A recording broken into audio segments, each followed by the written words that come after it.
And we'll just give that a second to warm up. But I am your host for today, Matthew Carmel, and I'm excited to bring to you this event presented by my firm, Offit Kurman, and the Chancery Lane Project.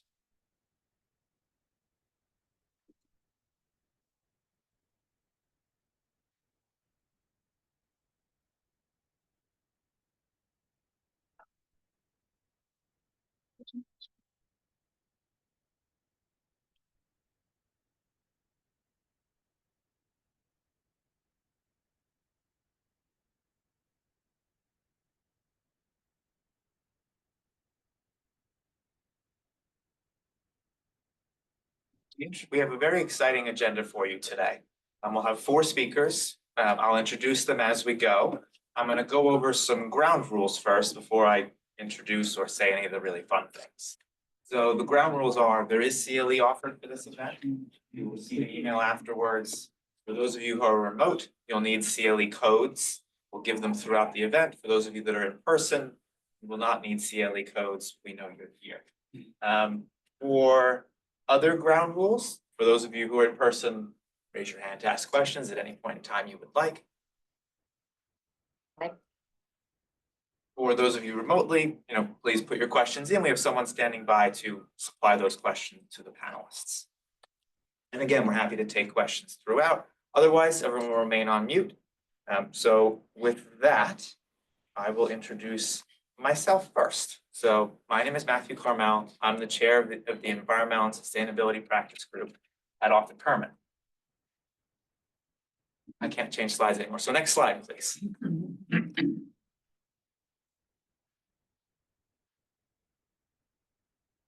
Offit Kurman is a full-size national law firm in the US, 19 offices, 280 attorneys, one of the fastest growing full-service law firms in the United States, and one of the AmLaw 200 law firms.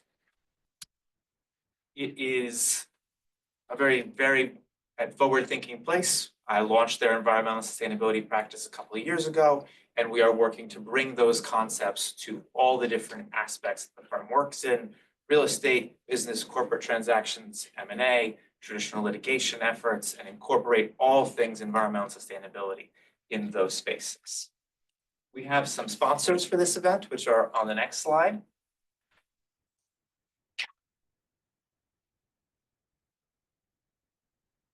We're very excited to have this event promoted by Lateral Hub, which is an online job board for private practice lawyers who are looking for new job opportunities, as well as by Go In-House, which is a job board for in-house counsel. They are very gracious to sponsor this event, and if you would like more information about them, please let us know. This event is also co-hosted with the Planetary Lawyer Project on the next page. The Planetary Lawyer Project is how some of you came to learn of this event. It's a newsletter that I created that creates a community for lawyers that want to do more for the planet.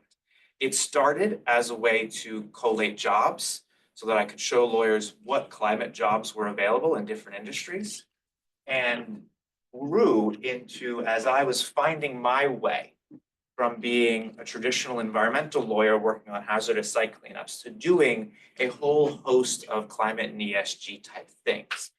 There were no resources available for how lawyers could do that, or there were few resources.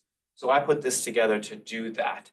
It's read by more than 1,000 lawyers across the world now, and we share stories from climate and ESG lawyers. I share business development tactics that I'm using to both learn about climate and get climate-friendly clients. And we also share information just on living a clean, lawyerly life. So please, if you are interested in this event and other events like it, subscribe for it, and we will send you information about that if you haven't had it already. The Chancery Lane Project is our guest of honor today. The Chancery Lane Project is a leading, on the next slide, is a leading nonprofit, the leading nonprofit, and a global network of lawyers and business leaders that are working to show lawyers and create resources for lawyers to address climate change through non-litigation means. And that's because, and our speakers will say this better than I can, but I will give a short sense on my perspective on it. We can do things in a confrontational and adversarial way, and sometimes that's the only way to do things. But as I saw in my own practice, Sometimes the best way is not to go through the obstacles, but to look for the easiest path and find it. I know for me as a young lawyer, right, that meant my firm didn't have any climate cases. It was really hard to go out and get climate, could hire me as a junior attorney. It was really easy to go get a pro bono client who I could work 5 hours a month for and do something climate related. So I didn't take the hard road, I took the easy road. And that doesn't mean we're not doing hard things or doing big things. So it's something I believe in very strongly, and one of the reasons that I'm very excited to partner with Chancery Lane Project on this event. So with that, I will introduce our first speaker for today, who is Ben Metz. Actually, I'm out of order because I'm going to tell a story, because another story. The Chancery Lane Project is something that I found early in my career. I just told you about how pro bono work is one of the first things I did when I didn't have climate clients. But I come from a traditional environmental background where what I was doing was hazardous site cleanups, environmental regulations, those kinds of things. After I had my epiphany that I could do more climate work and that would make me feel like I had more meaning in my job, I was handed a cleaning services supply contract by a regional supermarket chain. And all they asked me to do was review it and make sure that the disposal practices in here match environmental laws. And I looked at it and I thought, why aren't they using sustainable products? Why aren't there any metrics for this? This is renegotiating this huge MSA for 50 stores, and there's no climate language in here for a product they use a lot, and which they explained to me has a very significant impact because it's a huge portion of their hazardous wastes. So I asked them, I went online, I found the Chancery Lane Project, I looked at some of their clauses, and I asked the client, would you be interested in a simple provision that didn't obligate anyone to do anything, but obligated the contractor to go investigate as part of the services and come back and tell you what all the sustainable alternatives would be and what their pricing would be? I said, yeah, that'd be great. So that was the first climate contract and climate clause that I wrote, introduced me to the Chancery Lane Project, and was the first time I got paid to do something climate. So I'm very excited to bring this presentation to you, where we will talk about the Chancery Lane Project and what they do, and especially specifically what they're doing for US lawyers. We'll do that at a high level, then drill down on that with one of their staff people. And then we'll hear from someone in the UK from Cambridge, where we will talk about how they have implemented these things. So with that, I will introduce Ben Metz, who is the Executive Director of the Chancery Lane Project. Ben is working with Chancery Lane to rewrite contracts that tackle climate change. He loves helping people create healthy systems in response to environmental challenges, and we're incredibly excited to have him here today. Thank you so much. But you've made my day. I mean, you've absolutely made my day, and you've definitely made Becky's day. You can see the smile on her face. You'll be hearing from Becky later. My name is Ben Metz. I'm not a lawyer. I hang out with lawyers because I think they're cool. And my first opening line was, I don't think they're cool. I know they're cool. And the story that you've told me, Matthew, tells me everything I need to know as to why I don't need to think I know lawyers are cool. More on why lawyers are cool shortly. It's a rare treat to be actually presenting. I don't present. I'm not a lawyer. I don't know my tort from my custard pie. But if I slipped on the custard pie, there's probably going to be a tort. Bad joke, over. I leave the presenting to people like Becky, who we'll hear from shortly. That's quite a remarkable story, and we'll be hitting you up for a case study shortly, Matthew. Next slide, please. So in the city of superheroes, I'm going to give you a little bit of the origin story. Every superhero, every organization that hosts superheroes has an origin story of the Chancery Lane Project. Where we started, you can see, as a voluntary organization, all of us volunteering for the first year or so, we spent a sum total of £833 on train tickets in our first year. That got us to our first publication of 19 clauses, a couple of weeks before lockdown, the very first lockdown at the beginning of 2020. Next slide, please. We polished ourselves up, we got a few staff, we got some grants, and we started to figure out which way was up and which way was forward. Next slide, please. And now we're a lot more polished. We know what we're doing. We've identified the users that we need to work with, the audience and the segments of private practice lawyers, PSLs, professional support lawyers, know-how providers, in-house counsel, and really importantly, increasingly, the procurement professionals, the product managers, the C-suites inside the corporates that we're trying to influence. We really know what we're doing now, and you'll see the emergence of us in our logo over the years says that in some ways. Next slide, please. But we have an awful lot to owe Manhattan or Gotham and the home of superheroes.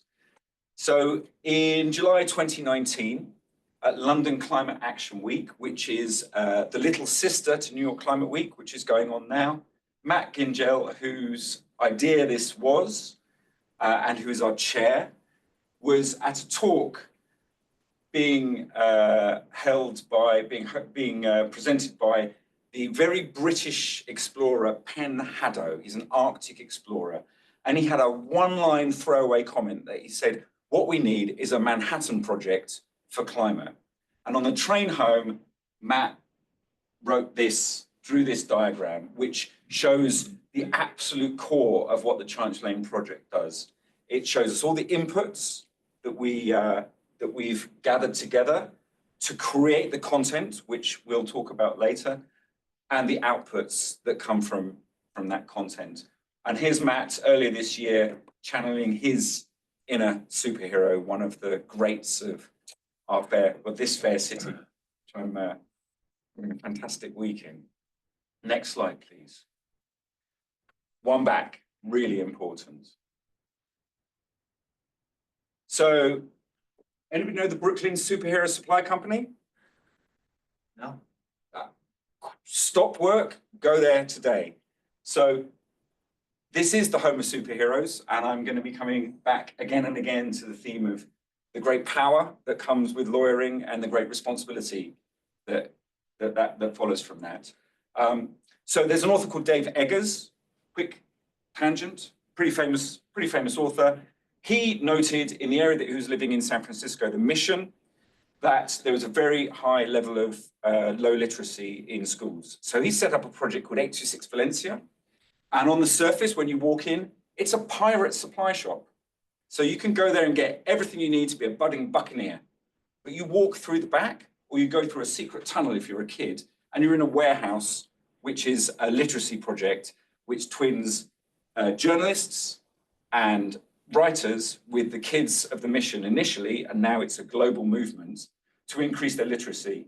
And the New York manifestation is the Brooklyn Superhero Supply Company, which if you haven't been to, you really need to go to because it gives you a huge level of inspiration. Next slide, please. And this really leads us to where we were for the first couple of years of the Chancery Lane Project, thinking about that great power that lawyers have and how we harness that and make it a great responsibility. And the story you've given, Matthew, both in terms of how you came up and how you adjusted your practice and that first proper paid gig where you engaged with us, remarkable stories of how you've harnessed that responsibility. Second, New York superhero, Peter Parker, Spider-Man. I think we can paraphrase a huge amount from superheroes. So, if only I'd have stopped climate change when I could have, but I didn't. And now the world is dead. And then here, Annalene, silence, lawyer. We should square brackets this, right? It would make sense. Annalene, silent lawyer, slowly fades into the gathering darkness, aware at last that in this world, come on, Matthew, say it. With great power comes great responsibility. There we go. With great power, there must also come great responsibility. And that's really what we're about, is harnessing the superpowers of lawyers. And that's why I hang out with lawyers, because they're super cool. Next slide, please. So this is what we do. We help organizations reduce emissions using the power of legal documents and processes. Pretty simple stuff. I often say to people, it's vanilla on the outside, but it's tutti frutti and rainbow sparkles on the inside. It's a quite remarkable gig. Next slide, please.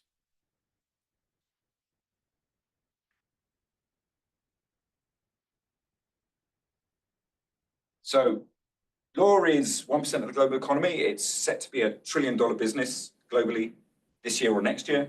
It governs the other 99% of the economy through contracts. If you were to add finance and capital markets in, you'd 6 or 7x that. And all of it is governed by contracts. So by transforming how lawyers write contracts, we can align economic activity with a decarbonized world.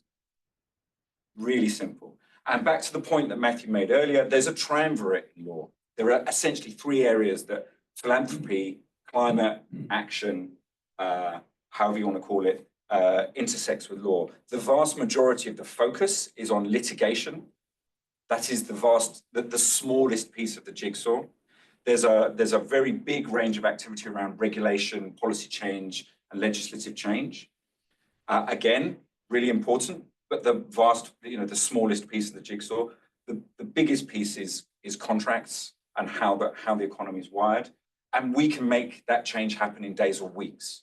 So we did some checking, just looking across the landscape of legislative and regulatory change and litigation change. On average, it takes 650 days for a litigation process to come to conclusion and 750 days for a piece of law to come into being. Contracts can happen same day. Next slide, please. So I'm not going to steal Becky's thunder. Becky Anderson is our head of engagement. This is her bread and butter. She was born for this job. That is one of her many superpowers. We have 3 types of content and the wraparound care that we provide to lawyers around guides, clauses, and glossary entries. Next slide, please. But I will talk you through some headlines from our impact. We're midway through our impact survey. If you're using or inspired by our content in any way, shape, or form, please go to our website, chancerylaneproject.org, and take a few minutes to fill in our impact survey. We're midway through, but these are some of the headlines. Next slide, please. In fact, you could, as I finish, you could just turn them over. So this year we had over 45,000 people visit our website. We've doubled in the last year. Users are from graduates, pre-qual, all the way through to partners. They're from interns all the way through to C-suites and general counsel. They're from very small organizations to multi-billion turnover organizations. We work across pretty much every sector. We're in we have participants in 110 countries and active working groups in 37. So I've covered that one already. So we've got active user bases, and I think that somebody from our transpositions team in real life here, Thomas. So it'd be nice to talk to you later. And then finally, our clauses featuring thousands of contracts ranging from very small contracts to multi-million contracts. In aggregate, we're in the billions of dollars of contract value that we've supported alignment in terms of decarbonization, biodiversity impacts, and increasingly a just transition or social equity issues. Next slide, please. So I love this quote. Contracts are the plumbing through which decisions informed by the economic and financial models are carried across the entire economy. Contracts are ubiquitous. They are everywhere. They are everything, as is the advice that lawyers, that's you guys, provide, which wraps around these contracts. I said it's vanilla on the outside. It's just a remarkable gig, a remarkable point of leverage that we found and that we're pushing on and is opening up doors for us. Next slide, please. So 3 case studies, very briefly. I won't talk about Cambridge University Present Assessment because Francesca Lofts, who led the process on their side, is with us and will present shortly. But I will very briefly say, these are 3 of the case studies on our website. PLNJ is a Portuguese law firm that used our clauses to align their equity finance contracts with essentially sustainability-linked lending. And in the first instance, issued paper worth 150 million euros. Salesforce, one of our really early wins a couple of years ago, they are a $35 billion turnover business. more or less 10% of their value is in supply chains, and they issued what they call, you can Google it, find out, the Salesforce Sustainability Exhibit, which is an annex to all of their supply chain contracts that required their suppliers to align with science-based targets by 2024. That's this year. And we'll hear from Francesca shortly. Next slide, please. One back. So these are our funders. There's a gap down in the bottom right-hand corner. Join us, you're very welcome. But more importantly, the money is the time, the effort, the passion that lawyers put into this, initially to generate the content, and now more importantly, to actually use the content. And this next slide, please, is the team in bucolic England in the Peak District. In October, we're a few more now. We just welcomed our 25th member of staff yesterday. Next slide, please. And I just want to go back to the superhero theme and think about with great power comes great responsibility. And just, you know, just fascinating to see the similarities between a mild-mannered superhero, Peter Parker, and quite a remarkable lawyer, Matthew Carmel. Just saying, watch this space. Next slide, please. And similarly, the Planetary Lawyer Project, very calm and collected, serene, little newsletter, increasing in reach. Next slide, please. And if I was going to analogize that, and I'm sorry, I'm mixing my genres here. I'm like DC, Marvel, all over the place. For those of you who don't know the X-Men, Xavier's School for Gifted Youngsters is the home of the X-Men and where they get trained. And that, for me, feels like the Planetary Lawyer Project. When I came across that, I thought, you are the original Mr. X, as well as Peter Parker. That's where I stop and hand back to Matthew. I hope that's okay.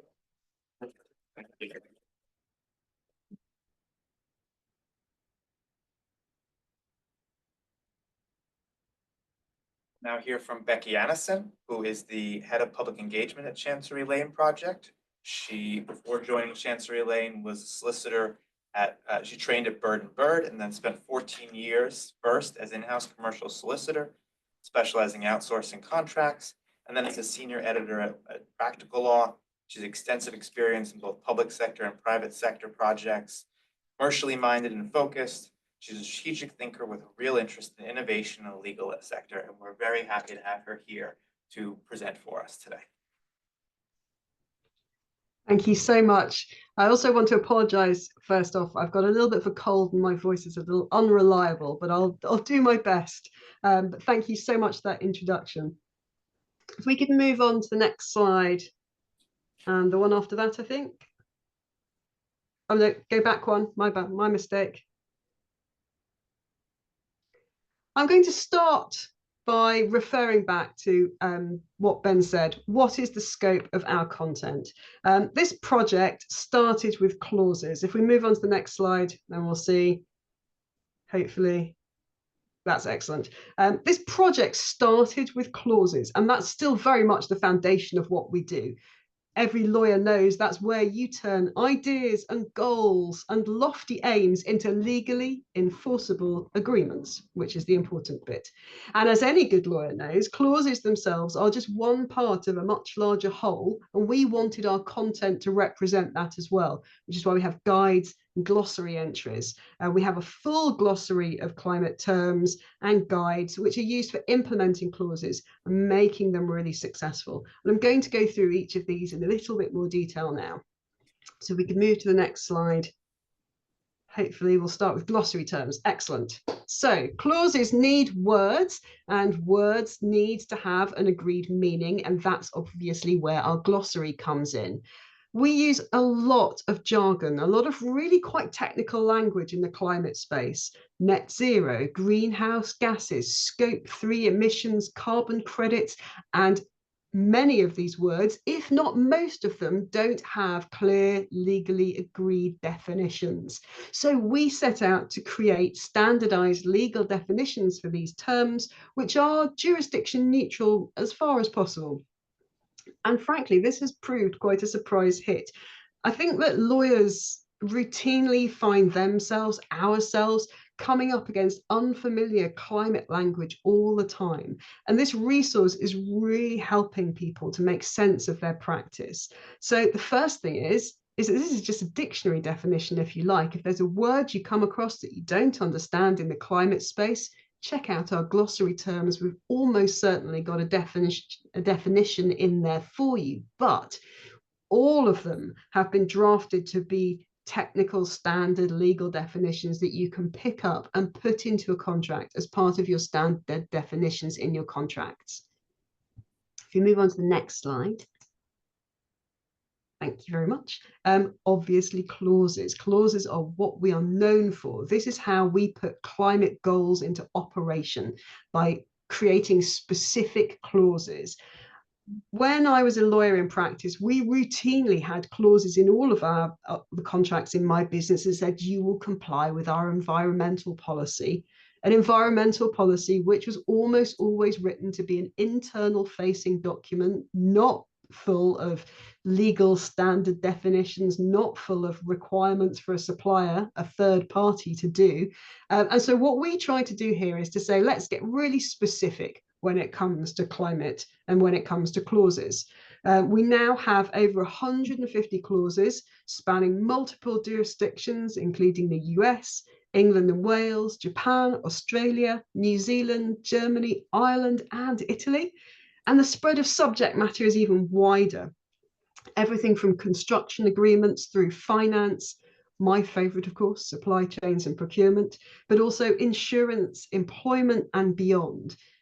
As Ben has mentioned, every aspect of the global economy sits under a contract somewhere. And I think that you would probably be surprised at how all sorts of different contracts can impact the climate for good and for bad. The most obvious example, drawing on my procurement past, is where you have a clause which requires a supplier to reduce the carbon emissions which are locked up in a goods or a services contract. I think there's also lots of really interesting and less obvious examples out there. My favorite is non-compete contracts. I hope you have these in the US. I assume you do. In the UK, these are called gardening leave provisions. That's an employment contract or employment clauses. These are the sort of clauses which require a key member of staff in your business to take a period of paid leave before they start a new role, because they have critical business knowledge about your company and you want that to expire before they go to work for a competitor. We call these gardening leave provisions. I think you call them non-compete clauses. What on earth has that got to do with climate? I thought, until at one of our drafting events, somebody came up with a very clever idea of saying, well, hang on a minute, instead of paying that person to sit at home or do their gardening, why don't you pay them to volunteer 3 days a week at a climate charity? The climate charities get access to high levels of skills and experience for maybe as much as 6 months. The outgoing staff member gets to learn a lot about climate, and the company, your company, is going to be paying them regardless. You're going to be paying them whether they're sitting at home or not, but you could be using that money to pay them to spend some of their time helping others, helping climate charities. And our materials contain lots of practical and creative ways to use all the contracts in your organization and turn them into engines for preventing the worst of climate change. But this is where I have to get more spicy than Ben. The reality is that unless the climate targets which so many businesses have set are actually reflected in their contracts, they are not going to be achieved. Those aims and goals and lofty ideals will always come second to the legally enforceable contractual obligations. They will always come second to the pricing clauses. If you want your climate goals to be clear and specific and legally enforceable, this is the way that you get them done, by putting them in your contracts. And then you're going to be able to see really clear and tangible progress on those goals and aims. And these contract clauses give you a massive head start in doing that. I'm going to move on to the next slide now and talk about guides. Because are clauses enough? We're all lawyers, and that means that we know sometimes contracts fail. And the reality of our world is that if you have a supplier who is delivering on time, delivering great quality services, delivering on price, you're never going to terminate that relationship because they are failing on carbon, because they're not telling you the carbon emissions of the goods on time. It doesn't matter what's in the contract. You're always going to prioritize the part of the business relationship which is core to your business. This is where our guides come in. We want to set our clauses up for success, regardless of which contract they're being used in. Clauses need to be supported by the right processes, good due diligence, the right stakeholder engagement, so that the clause is a success and the carbon saving is delivered, rather than the clause is a failure, the carbon is emitted anyway, and well, you just carry on with the same supplier under the same agreement because you need those goods for that price and you need them at this time. Our guides are like mini projects where you might take something you want to achieve, like aligning the C-suite, measuring, managing, reporting, and reducing on carbon, incentivizing and enforcing suppliers through your contracts. These are all mini projects. It will give you the steps to take, documents to amend, draft wording to help you not only get climate clauses into the contracts, but to get them succeeding and delivering what you need them to deliver to meet your climate goals. We move on to the next slide. Thank you very much. But surely it can't be that simple. Just put a clause in a contract, change a few processes, get climate done. Of course, it's not that simple. And I wanted to kind of really speak to the triple elephant in the room, as I like to think of it, the trifecta, the three main barriers that I see and that I encounter as to why clauses don't go into contracts and climate doesn't get done. Number one is cost. Once something goes into a contract, people will work to get it done because there will be consequences, potentially expensive ones, if you fail. But that means that when something goes into a contract, it will be priced. It will be costed. The cost of that contract may increase. Perhaps the goods that you like require a new manufacturing method. The energy needs of the services you require may need to be converted to green energy, and that has an upfront cost. I actually often say to people that the most important clause in any contract, the most important climate clause in any contract is almost always the pricing clause. And that's because all of our contracts across the world are based and priced on an assumed level of carbon emission. And when we try to change the underlying level of carbon emissions, other things change as well. The next barrier, I think, is C-suite leadership. In our organization, in our experience, organizations like NatWest Bank, Vodafone, and Salesforce, where climate clauses have been very successfully implemented, they've always enjoyed a lot of support from the C-suite. I know that Francesca can talk to that a bit later on. Implementing climate clauses can cost money, as we've discussed. It can also take management time. It will pull on supplier relationships and many, many more elements besides. And all of these things will be easier, faster, and more successful when the C-suite are fully on board. And lastly, three, I think there's a massive education gap, actually. Lots of people are fond of the phrase, every job is a climate job these days. And honestly, I do believe that. I do think that is true. But so many professions have not yet got really good climate education and skills training. And this is true of lawyers just as much as it is of anyone else. And in order to make climate contracting a success, to deliver what is needed in those climate clauses, a lot of people need to get educated, and they need to get educated fast. There's, I think, partly where this education gap is really acute is in the C-suite. I am looking to the C-suites of organizations to lead us through the next 15 years, which are going to have a lot of change in them for businesses when it comes to climate, both in regulation and in the physical risks and physical effects of climate change. And I think that when you have a board who truly understand that risk profile and are orienting the business to survive and thrive over the next 15 years, you have a situation where climate clauses are going to be really successful. If you could move to the next slide. Thank you. My quote that I'm fond of saying is that contracts are both your biggest enablers to change and your biggest blockers to achieving your climate goals, because carbon is locked into contracts. It's locked into the terms. It's not there in a clause, but is there in an underlying assumption. And if we don't change the contracts, we can't really get at that carbon. But if we use our contracts mindfully, they can absolutely supercharge the change we want to see. The message that I would like to give everybody here today, though, is that time is not your friend. When you sign a contract, you are locking yourself into a period of time where the terms are unchangeable. That's the point of contracts. That's why we like them. We have certainty on which to do business, but you're also locking in a level of carbon emission. You can't get at that carbon again until the contract is expired. And if that is 6 months, that's not so bad. If that's 5 years or more, then you are dramatically reducing the opportunities available to you to hit your business's climate targets. And so my question to you is, how much opportunity do you want to leave to yourselves? And if you want to move on to the next slide, that's the end of my bit of the presentation. Thank you so much, Becky. That was fantastic. We'll pause for questions right now, but first, the first code of the day is Chancery. Chancery, like the Chancery Lane Project. We don't make it hard.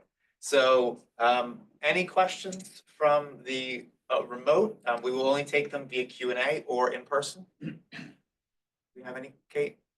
No? Okay, well, we will keep going. Next will be Francesca Lofts. Francesca is counsel with Cambridge University Press. She has in a data privacy role there, and she has implemented a lot of Chancery Lane Project contract terms, and she's going to tell us more about that today. Thank you so much.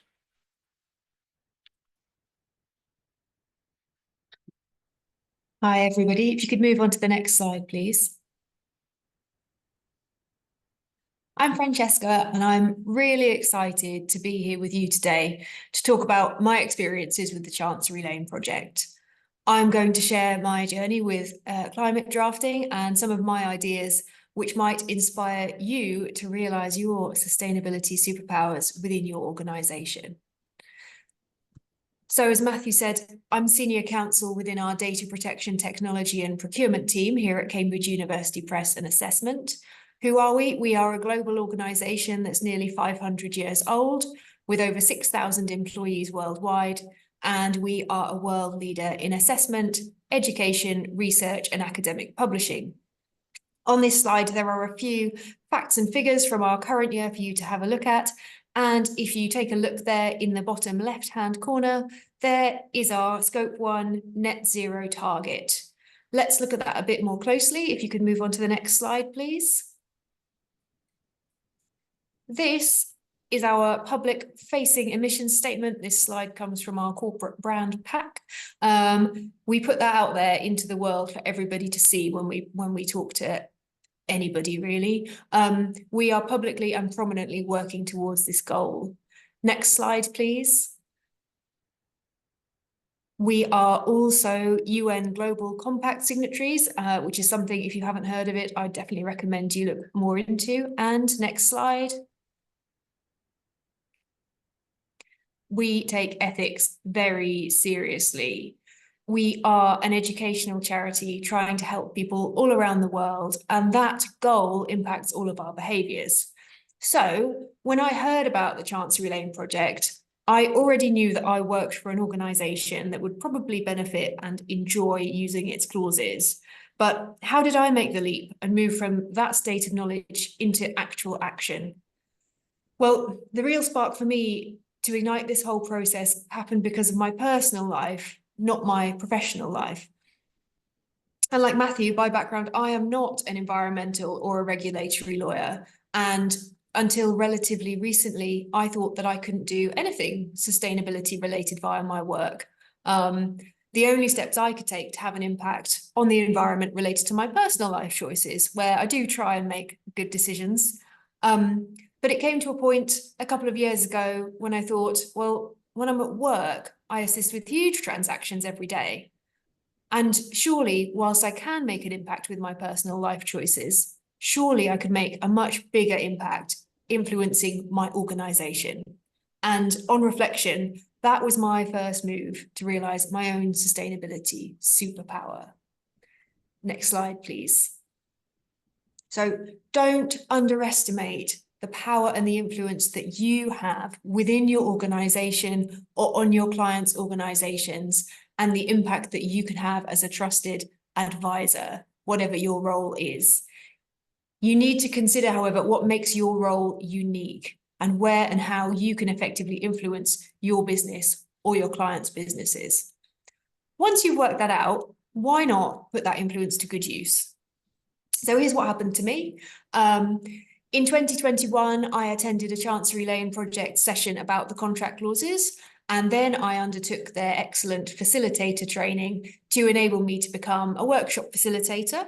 And I hosted 2 sessions at my workplace with my legal and procurement colleagues to provide information about the climate change clauses and to discuss how they could theoretically be used in our organisation. And so this comes back to Becky's point about the knowledge gap. For some colleagues, these concepts, the fact that our organisation had some sustainability goals and ambitions was entirely new. They had never heard of it. But the concepts and clauses were very positively received by everyone in that group.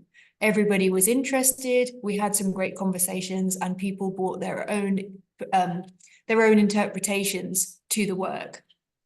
And out of that, we created a crack task force of lawyers, our very own Fantastic Four, to create some bespoke clauses for Cambridge to use. So we were really lucky that we already had board level engagement at our organisation, and we'd identified the 5 largest areas of Scope 3 emissions that the organisation was trying to address. So my colleagues and I took the biggest 2 of those: printing. We're a publisher, we print a lot of paper, and freight. We have to ship that paper from A to B in order for it to be used. Those were the 2 things that we decided to focus on first. Next slide, please.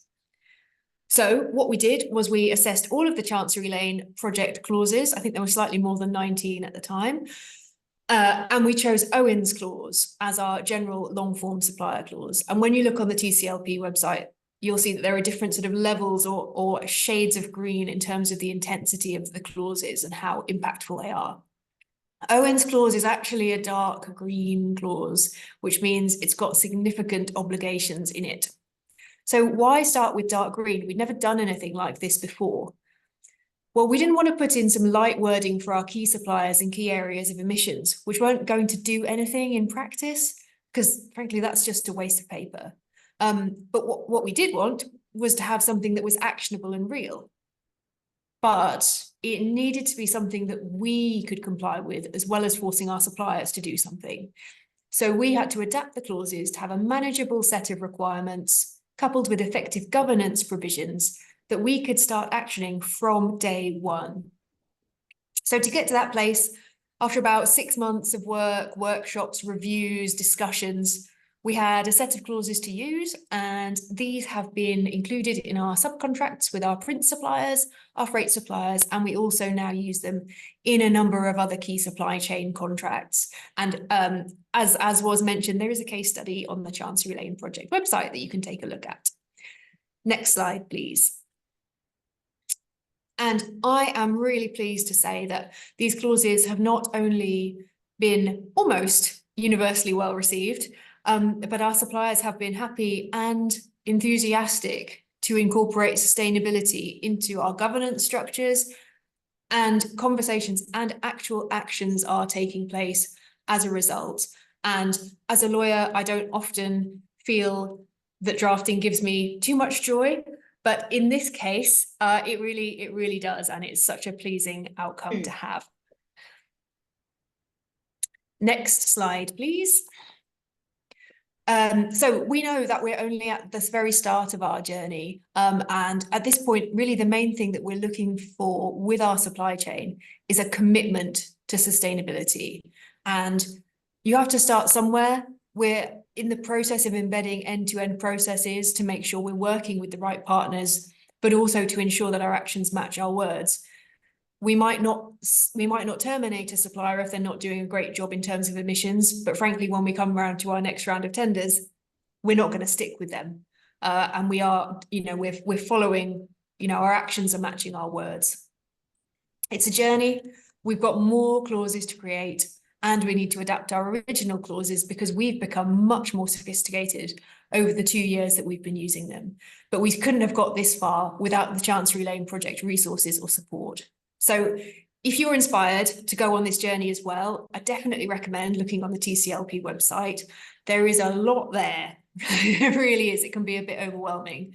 So my top tips would be, once you've accepted your mission to go out there and add climate clauses to your contracts, I would first of all consider my organization's aims and goals, whether sustainability is already there or how it can be woven in. And as Becky said, you'd be surprised where it can be woven in.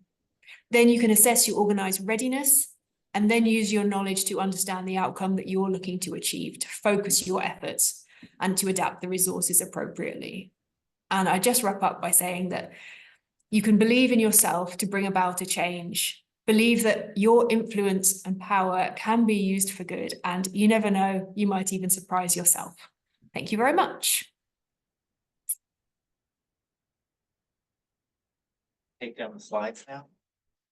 So that's the end of the formal presentation portion. We're going to pull up the questions from there, but I have one for Francesca while we get started.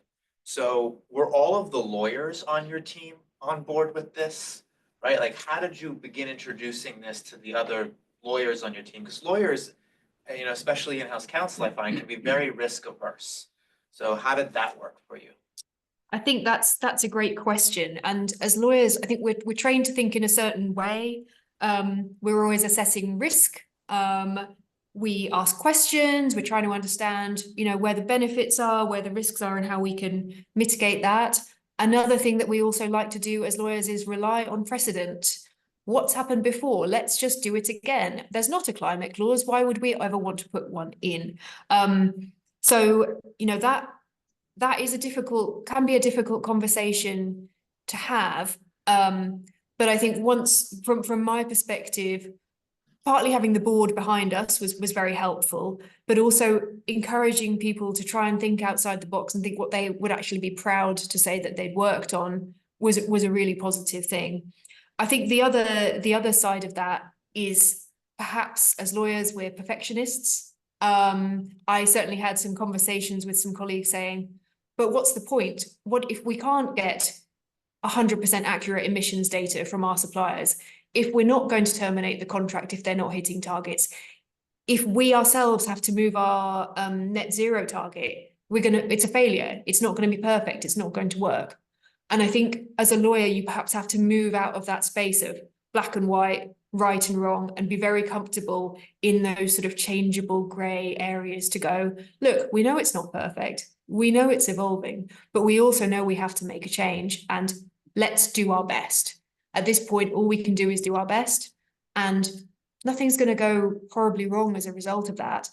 And perhaps some things will go right. So yeah, it's been a journey, but I think everyone in my organization is now coming round to it. And yeah, it's certainly a change in the way that lawyers perhaps traditionally approach contracting. Thank you so much. That's really fascinating. I appreciate that perspective. Kate, do we have questions from the remote? We had a question about how can I get in touch with your team at Chancery Lane Model? I'm based in Latin America. Excellent. Well, we can make those introductions. They'd go to the Chancery Lane Project website, chancerylaneproject.org, and we'll be sending an email out to everyone who's registered with resources and places they can go sign things up.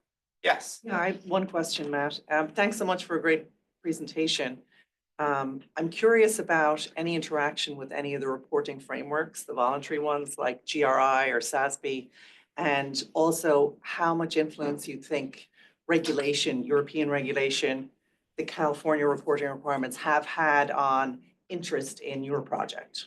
I'll just rephrase it, not rephrase it, but just in case the microphone didn't pick it up, I'll say it again. And it sounded like the question was, how does the Chancery Lane Project and the guides and resources and clauses match up with reporting frameworks, but then also regulatory frameworks that are coming into place, particularly Europe and those kinds of things. And I think this is probably a question best for you, Becky, but if someone else wants to answer it, please go ahead. I can speak to this, although if somebody else wants to jump in, then please feel free. I think that when the Chancery Lane Project started, we were in the very interesting position that everything that we were drafting and that we were doing was running very far in advance of all legislation. And that was really a really nice position for quite a long time. It meant that our work was quite jurisdiction neutral, actually. And I think it put us in this interesting position of also saying, for all of the companies out there that had set a net zero target, they were running very far in advance of all of the reporting regulations and the regulations as well. I think that gap is now just starting to close. And I'm thinking, I'm not as familiar with the California code, but I am quite familiar with the CSDDD regulations, which are coming in the EU, which is closing that gap very quickly. What I think that I have observed from these regulations is that this says to me more than anything, your contracts need to get aligned, because you're going to start needing to report on data. You're going to need to get that data from suppliers in order to fulfill reporting requirements. And if you don't have the right clauses in your contracts to be asking for them for that data, it's going to be much, much harder. I think there's a flip side to that. There's a real opportunity here for those businesses who have set net zero targets, which are running ahead of the market, of legislation, of regulation and legislation. As that gap starts to close, you can start saying to people, well, I really want this data, and I want this data to look at it and start seeing how I can meet my net zero targets. And now you have to start providing me with some of this data under the regulation. Or, as I've been saying to a lot of US businesses recently, the EU regulation that's coming in is an amazing opportunity for you, because now you might find that you have people in your supply chain in Germany, in France, who have to comply with a higher level of reporting than your other suppliers. So you're going to be able to get better data out of them. And that can start to change the way the market looks, because if you're getting great data out of your German suppliers and your UK suppliers can't provide it, well, maybe you give more business to your German suppliers, because that data is proving really valuable to you. So I think that, yeah, regulation is now closing the gap with us, which is really good. And I think there's some really quite exciting opportunities in that I'm really interested to see how they pan out. Thank you so much, Becky. I just want to announce that the next code is climate. The next code is climate for those of you who need the code. And yes, we have another question. Okay, well, this is a two-part question. I'd say the first part would be for Becky, and maybe I'd like to hear Francesca on the last part. It's the same thing, of course. Well, where we're dealing with climate change and adaptation of contracts, we have to, we're facing some situations where suppliers and clients have traditionally been subject to unequal or unfair treatment, especially in supply chains like reforestation, recycling, very big supply chains which are being hardly hit by all the changes that we are facing nowadays. And all these contracts have to be reviewed along the whole, across the chain. So I'm curious to know, how does Chancery Lane deal with that aspect, which is more than just reducing emissions. It's about fair contracting, just transitions, equity, social balance, and all of that. How can we get help and support with that? And I'm curious to know if Francesca, in her work for Cambridge Press and dealing with maybe with publishers or distributors or even clients, has encountered those unequal treatments and how they dealt with that in that specific situation. Thank you. And I'm Renato, by the way. Thanks, Renato. I think that's a really great question. I think that one of the things that if I was going to take a more principled look, which I like to, which is to say it should not be the case that those small companies at the bottom of a very long supply chain should be responsible for paying for the entire transition of climate. It's not fair, it's not equal, they're not well placed to bear that. And if we try and push all that responsibility down onto those suppliers, at a very pragmatic level, we won't achieve our climate targets because they won't be able to deliver it without help. Ways that I have seen work in terms of distributing the responsibility always start with a business at the top of the chain who has an ethical and moral center and doesn't try to push it all down. And we have to address that elephant in the room. There are some businesses for whom they're just not going to take that step, and there's nothing we can do as lawyers to force them to. But for those businesses who have perhaps signed up to SDGs, the UN Compact, and who say that they want to be on this trajectory, I think there's a great deal they can do. I think one of the things that they can do is look at alternative options for greening the supply chain. So if you want to convert your factory to green electricity and you can't do it, you can't raise the capital to do it, can your customer give you a low-cost loan to buy new equipment? Now, I've absolutely seen that working, and I think that's a fantastic way of true partnering in the supply chain. I think another example is from our own case studies actually is Vodafone. Vodafone did some really interesting things when they put their climate clause pack together. They said, if you are a very large company that is responsible for a lot of the emissions in our supply chain, you are going to have a different set of requirements to SMEs, small businesses that have a much lower carbon footprint. So if you are a very large business with a huge legal team, with a massive sustainability team, we're going to ask you tougher questions. We're going to have harder requirements on you. We're going to require you to give us a lot more data and more complicated data. And we're not going to put those same requirements on SMEs that have lower emissions. We're going to give them time to upskill. We're going to give them time to do better, and we're going to help them do that. And that's my third point, I think, is on this education piece that I keep mentioning. I think that one of the areas that suppliers and small to medium sized enterprises can really suffer is going out and getting the skills. Now, one thing that I think that we can all be doing in larger organizations to support with that is inviting them into our own training sessions. So when I was an in-house lawyer in practice, we had the Bribery Act came in 2012, quite a long time ago now, and we invited all of our small to medium-sized enterprises, all of our suppliers, we invited them to come to the training sessions we were already holding for our own staff.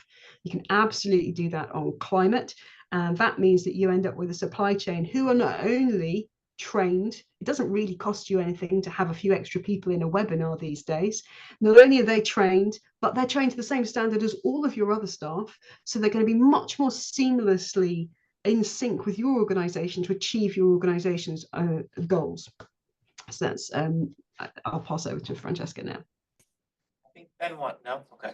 Francesca, go ahead. I think I'm conscious that we're coming up on time. So I think the one thing that I'd say that we are definitely wrestling with this, and we've got the EU deforestation regulation coming in shortly, which is causing us all sorts of difficult conversations, such as, are we just going to cut off our supply chains to places which may be in what the EU considers to be higher risk countries, where often those higher risk countries are places in the global south that actually need more support and they would like to have our money. So we're definitely dealing with that right now.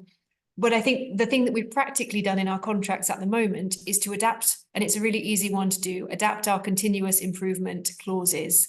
Previously, a traditional continuous improvement clause says, give me more stuff more cheaply, please. Thank you very much, supplier.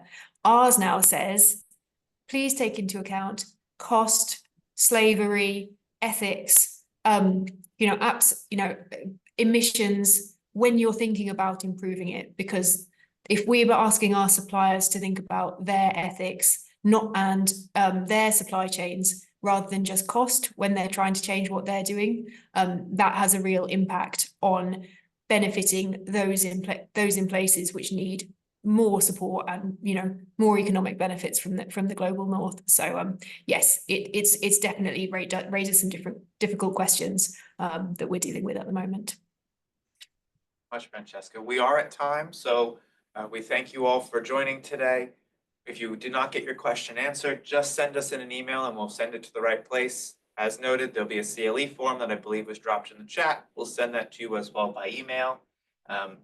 The codes were announced verbally. If you had an issue with that, please email us as well.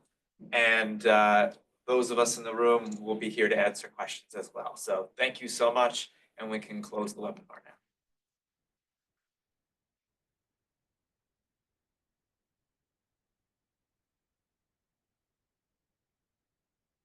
now.